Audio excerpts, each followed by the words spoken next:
Ikannya lebat, dekat laut lepas. Pemandangannya pun cakep. Pulau ini cocok untuk liburan. Eits, tapi ini bukan pulau biasa. Penghuni pulau ini bukan manusia, melainkan dia. Bukan komodo, tapi Varanus salvator alias biawak air. Yap, ini adalah pulau biawak, teman.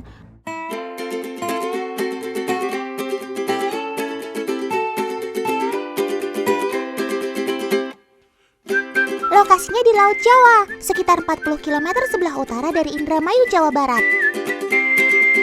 Nah, kalau siang, Pulau Biawak kadang ramai oleh kedatangan perahu nelayan yang beristirahat usai mencari ikan. Wih, lagi pada kumpul nih. Inilah sebagian kecil dari penghuni Pulau Biawak. Karena total biawak yang hidup di sini sekitar 300 ekor.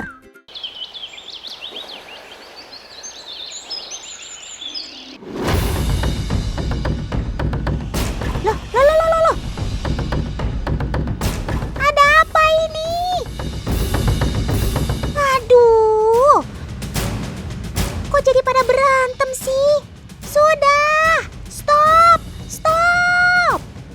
Mentang-mentang sama-sama jantan. Oh iya, Otan baru ingat. Ini fakta yang harus teman di rumah ketahui.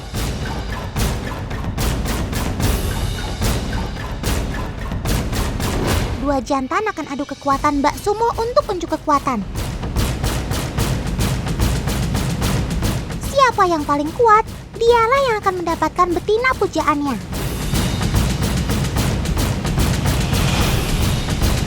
Sementara yang kalah akan menyingkir dengan tubuh penuh luka bekas cakaran. Kasihan. Sadis juga ya. Untungnya duel maut ini gak sampai mengakibatkan kematian. Syukurlah.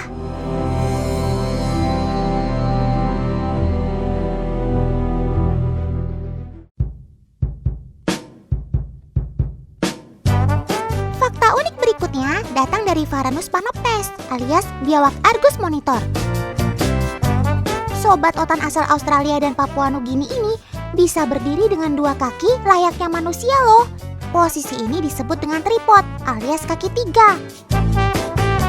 Ya, ia berdiri bukan pakai kaki tiga betulan sih, tapi pakai dua kaki belakangnya dan dibantu dengan ekornya yang kokoh. Weleh, kamu gak ngerasa pegel ya sob? Tapi bukan tanpa alasan dia berdiri seperti manusia, teman. Posisi tripod dapat membantu Argus untuk memantau keadaan di sekitarnya. Biawak bisa menggali, itu fakta teman. Biasanya biawak menggali lubang untuk menyimpan telur-telurnya. Nah, ada fakta mencengangkan yang kudu Otan bagi ke teman di rumah.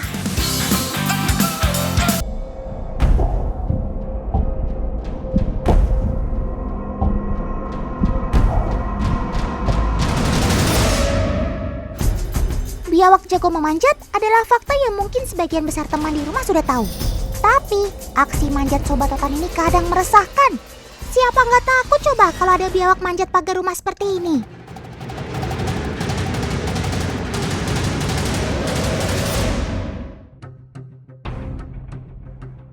Bahkan di Thailand, pernah terjadi peristiwa seekor biawak masuk ke minimarket setempat, lalu memanjat rak. Duh, sob, please deh, seperti nggak ada pohon yang bisa kamu panjat aja.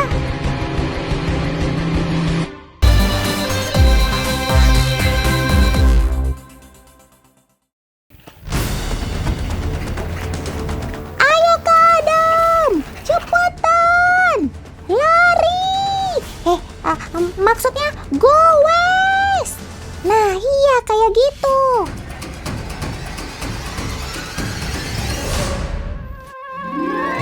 Oke, kita ulang sekali lagi ya. Loh. Kok diulang sih, Tan? Iya dong, soalnya adegan kejar-kejaran ini cuma latihan. Kena deh. Otan ada usul nih. Coba anjingnya diganti sama singa deh. Dijamin, goesnya bakalan jauh lebih cepat. Tapi kok latihannya sama anjing boxer sih? Ternyata ini memang disengaja, teman. Soalnya Kak Adam ini paling takut sama anjing. Walah.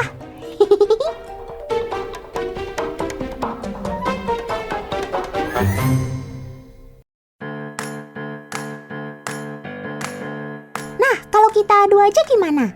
Sepeda BMX versus anjing boxer. Seru nih kayaknya. Menurut kalian siapa yang akan menang? Kak Adam atau si boxer? Penasaran kan? Oh iya, hampir kelupaan. Kenalin, ini Paman Indra, owner anjing boxernya. Paman Indra nanti bakal lempar bola tenis ini, teman. Tujuannya memancing supaya boxernya mau lari.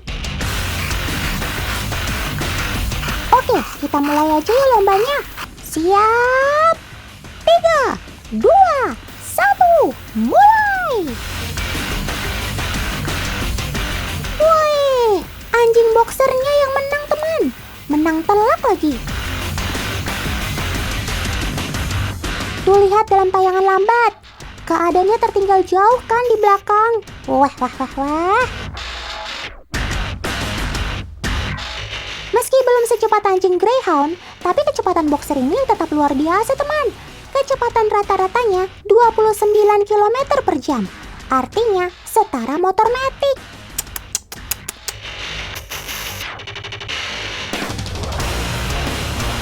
Rahasia lari cepat Sobat Otan ini ada pada paha belakangnya, teman, atau hind limb. Paha belakang inilah yang membuat kecepatan si boxer bisa konstan, sekitar 5-6 meter per detik. Mirip perputaran roda belakang atau rear wheel drive pada mobil. Cakep.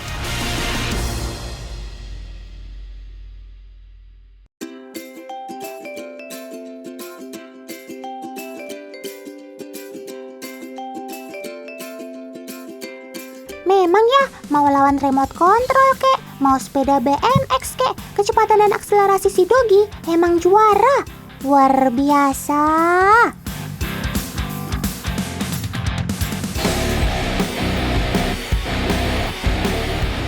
Lah, kok berubah? Perasaan tadi kakaknya bukan yang ini deh.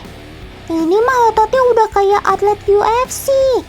Maksudnya atlet binaraga. Nah, itu dia Kak Rizky-nya. Kak Rizky semangat banget ya nge-gymnya. Otan bantu kasih aba-aba aja deh. 1, 2, 1, 2. Siapa tahu kan nanti badannya bisa kayak Karian ini. Ternyata ada satu lagi nih yang mau ikut. Ya ampun, kamu mau ikut fitness juga, Sob? Boxernya Paman Indra yang dinamai Jenny ini lagi narik alat fitness yang disebut pull down, teman. Bebannya bervariasi dari 5 kg hingga 75 kg.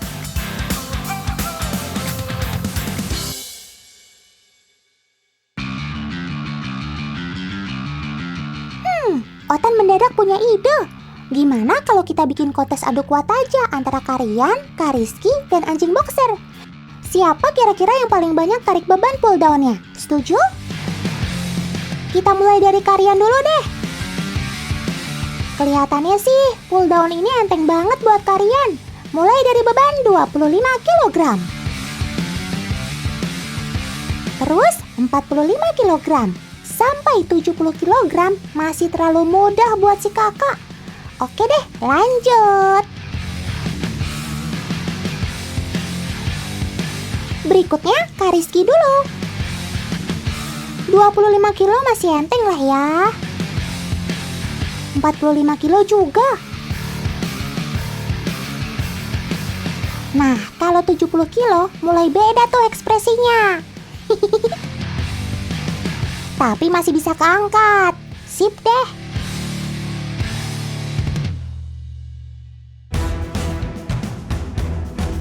Sekarang giliran si Jenny nih.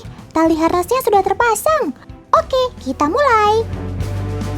Wah, ternyata startnya dari 10 kg dulu, teman. Pasti masih bisa lah ya. 15 kg juga bukan masalah berarti. Nah, kalau 20 kg sepertinya mulai agak kesulitan tuh, teman. Tapi masih sanggup sih. Coba yang 25 kg. Waduh, boxernya keteteran, guys.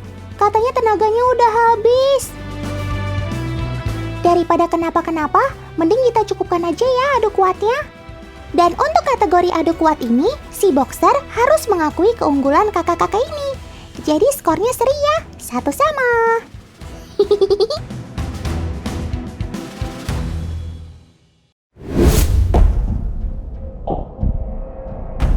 Hai kodok, kamu harus segera menyingkir.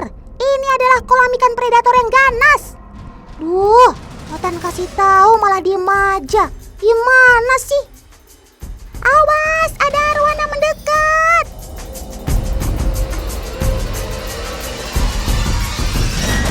Untung saja kamu gak dimakan, sob.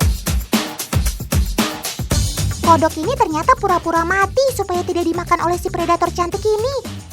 Naluri berburunya memang tidak diragukan lagi. Ia biasa memakan hewan-hewan kecil yang melewati daerah kekuasaannya.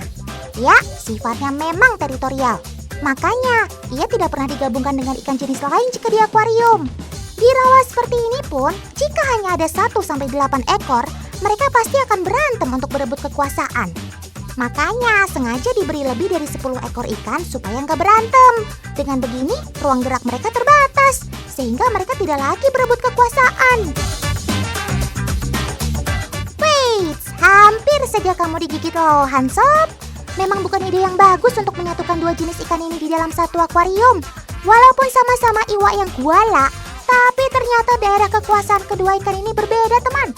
Arwana adalah predator di permukaan. Ia tidak mungkin berenang hingga ke bawah hanya untuk menjaga kekuasaannya. Ia hanya berenang dari permukaan hingga tengah saja. Bandingkan dengan ikan lohan ini, ia bergerak bebas. Atas, bawah, kiri, kanan, hajar terus.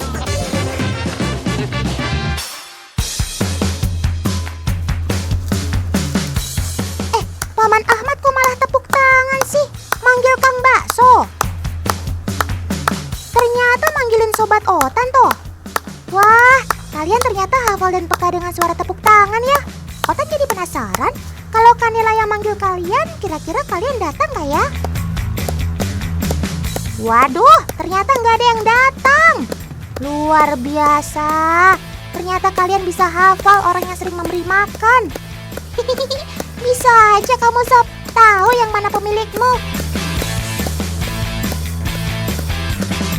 Teman, ikan hias favorit ini memiliki ciri khas makan dalam senyap. Iya, tiba-tiba hop, mangsa langsung diterkam. Tapi, ia tidak akan langsung menelan mangsanya hidup-hidup dengan giginya yang tajam. Dengan penuh kesabaran, mangsanya dibuat tak berdaya terlebih dahulu. Baru setelahnya ditelan. Otan turut sedih sobat kodok dimakan seperti itu. Tapi inilah fakta rantai makanan yang harus Otan sampaikan ke teman-teman di rumah.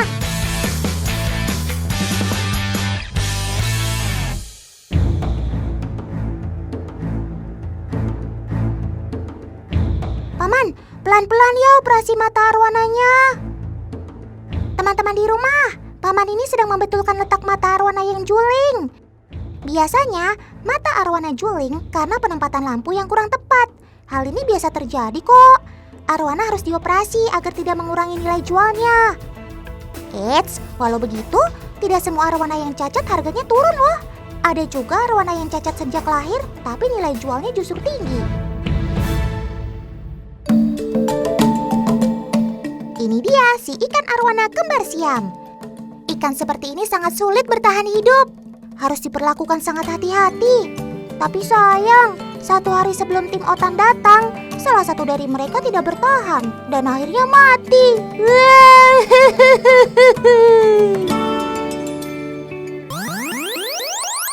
Ayo, kalau lihat gambar ini, apa yang unik? Betul, bentuk badannya bengkok. Arwana jenis silver albino banana ini bengkok dari lahir, teman. Sudah albino, bengkok pula. Istimewa banget kalian sob. Kalau harga silver albino biasanya 4 juta, untuk silver albino bengkok ini bisa dihargai 4-9 juta, tergantung dari keunikan badannya. Wah, wah, wah, luar biasa.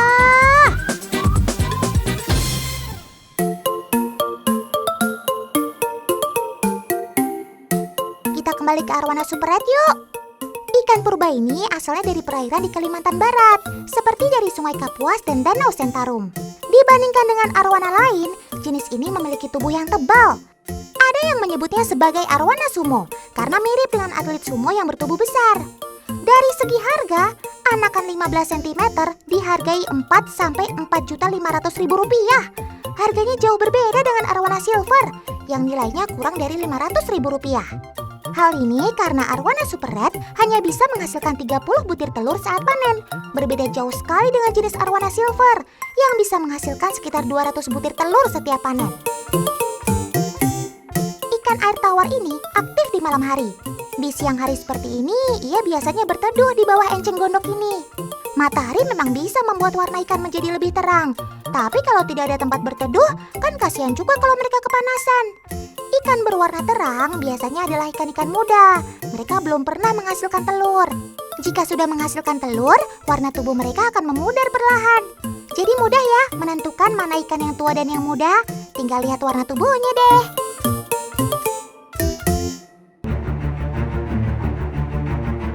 Loh, Sob, kamu kenapa? Aduh, kamu mau mati ya? Tolongin Sobat Otan. Sob, jangan mati dulu, Sob. Tunggu sebentar. Kalau Otan perhatikan, sepertinya kamu masih bernapas, Sob. Jadi kamu hidup atau mati sih sebenarnya? Otan jadi bingung. Walah, Otan tahu sekarang. Kamu bukan mati, tapi memang belum bisa berenang. Anak-anak arwana ini masih dalam tahap belajar renang. Lihat saja, ada yang sudah jago berenang, ada juga yang masih kesulitan seperti ini.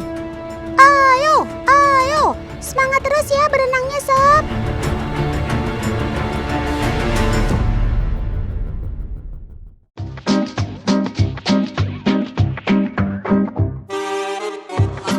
Yap, arwana adalah ikan yang menyimpan telur-telurnya sampai menetas di dalam mulut.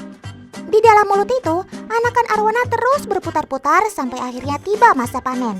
Eits, jangan salah teman. Yang mengerami telur-telur itu adalah indukan jantan, alias papa arwana.